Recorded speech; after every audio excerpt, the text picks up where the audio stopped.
Hello बच्चों, स्वागत है आपको अपना चैनल मैथमेटिक्स एनालिसिस 2.0 में। आइए हम लोग क्लास 7 का हिंदी का चैप्टर नंबर 2 नचिकेता का क्वेश्चन आंसर करेंगे। आज कह रहा है नचिकेता कौन था।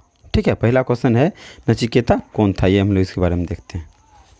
कह रहा है नचिकेता महर्षि बालसर्वा का इकलौता पुत्र था। नचिकेता कौन था? महर्षि बालसर्वा का इकलौता पुत्र था। आइए हम लोग क्वेश्चन नंबर 2 पे चलते हैं। कारण नचिकेता क्यों दुख हुआ, उसने अपने पिताजी से क्या कहा? नचिकेता पिताजी को लोभ बूढ़ी एवं कमज़ोर गाय दान देते देखकर दुखी हुआ। उसने पिताजी से कहा कि पिताजी अपने तो इस महायज्ञ में अपना सब कुछ दान देने का निश्चय किया था, लेकिन आप तो अपनी प्रिय चीज़ न देकर ये बूढ़ी एवं कमज़ोर गाय को ही दे रहे हैं। नचिकेता यमपुरी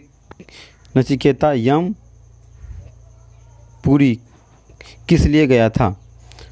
बालसर्वा ने क्रोध में आकर नचिकेता से कहा था कि वह उसे यमराज को दान में देगा। पिताजी की आज्ञा का पालन करने हेतु नचिकेता यमपुरी गया था। एक क्वेश्चन नंबर 4 देते हैं। नचिकेता को यमपुरी के मुख्य द्वार पर ही क्यों रुकना पड़ा? करा यमपुरी के मुख्य द्वार पर नचिकेता को रोक दिया गया था क्योंकि उस समय यमराज यमपुरी से बाहर गए हुए थे। अतः नचिकेता उसकी प्रतीक्षा में नचिकेता के मुख्य द्वार पर ही रुकना पड़ा। आइए क्वेश्चन नंबर 5 चलते हैं। नचिकेता ने पहला वर क्या मांगा? नचिकेता ने पहला वरदान में पिता का क्रोध को शांत होने का वर मांगा। नचिकेता ने दूसरे एवं तीसरे वर क्या मांगा? नचिकेता ने दूसरा वरदान में ऐसा विद्या मांगा जिससे भय उत्पन्न न हो।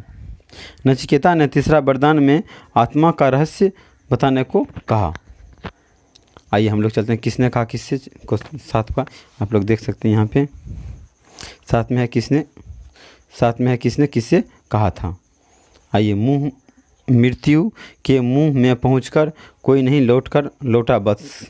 किसने कहा था? यह बात महर्षि बालसर्वा ने नचिकेता से कहा। छोटा मुंह बड़ी बात करता हूँ, यज्ञ की चिंता मुझे होनी चाहिए, तुम्हें नहीं, महर्षि सर्वा ने नचिकेता से कहा। आइए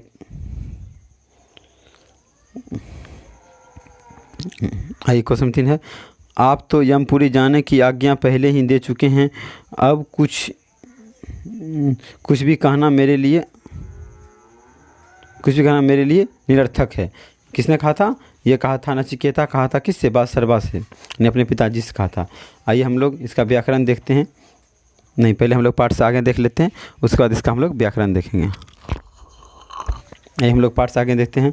महर्षि बालसर्वा अगर गायों को ब्राह्मण को दान में दे देते तो क्या होता? कहा महर्षि बालसर्वा अगर गायों को दान में दे देते तो क्या होता? महर्षि बालसर्वा अगर गायों को दान में दे देते तो उसका सर्वम यज्ञ सफल हो जाता। कह रहा है यज्ञ में यज्ञ से क्या तात्पर्य है? यज्ञ का तात्पर्य होता है जिसकी कार्य के लिए विविध यज्ञ देवता का पूजन एवं हवन करना। मतलब विधिवत क्या करना चाहिए? यज्ञ का तात्पर्य होता है मतलब विधिवत से देवताओं का पूजा कीजिए और हवन कीजिए, उसी को यज्ञ कहते हैं हम लोग। जैसे हम लोग पूजा पाठ में करते हैं पूरा मतलब नियम निष्ठा से। अगर आपको 3 बार मांगने के लिए कहा जाए तो आप क्या मांगेंगे? अगर मुझे 3 बार मांगने के लिए कहा जाए तो मैं निम्नलिखित बार मांगूंगा। सदा विद्या प्रदान करें, सर्वेश निरोग रहें, अपने कर्तव्य पथ पर आगे बढ़ते रहें। आप कुछ चाहे तो और भी मांग सकते हैं, मुझे जो अच्छा लगा मैंने लिख दिया। आपको कुछ और अच्छा लगता है तो आपको लिख दीजिएगा। नचिकेता साधु प्रवृत्ति का था। साधु प्रवृत्ति से आप क्या समझते हैं? साधु प्रवृत्ति का अर्थ होता है सीधा साधा सरल स्वभाव वाला। ठीक है, इसका चारों क्वेश्चन हो गया है। आइए हम लोग चलते हैं ग्रामर पे। क्या है? निम्नलिखित का पर्यायवाची शब्द लिखना है, ठीक है। आइए, कह रहा है पुत्र का वत्स होगा, बेटा होगा, तेन होगा, पिता क्या होगा, जनन, बाप, पितु, यमराज क्या होगा, धर्मराज, धर्मराज होगा, यमलोकित होगा, और क्या होगा, रामधेनुष होगा, गाय क्या होगा, गौ, धेनु, सुरभि, साधु क्या होगा, आर्य, महात्मा और संत होगा।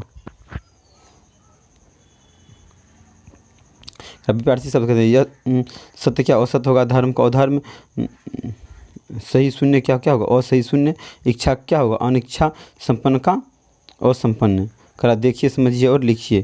करा देखिए, पितृभक्त का क्या होगा, पिता जोर भक्त, सहनशील क्या होगा, सहन जोरशील, भूमंडल का क्या होगा, भू जोर मंडल, गौरवशाला क्या होगा, गौ जोरशाला, यज्ञशाला क्या होगा, महायज्ञ क्या होगा, महाजोर यज्ञ, ब्रह्म वाक्य होगा, ब्रह्म जोर वाक्य, कर्म निष्ठा होगा क्या, कर्म जोर कर्म प्लस निष्ठा, आत्मज्ञान होगा, आत्मजोर ज्ञान।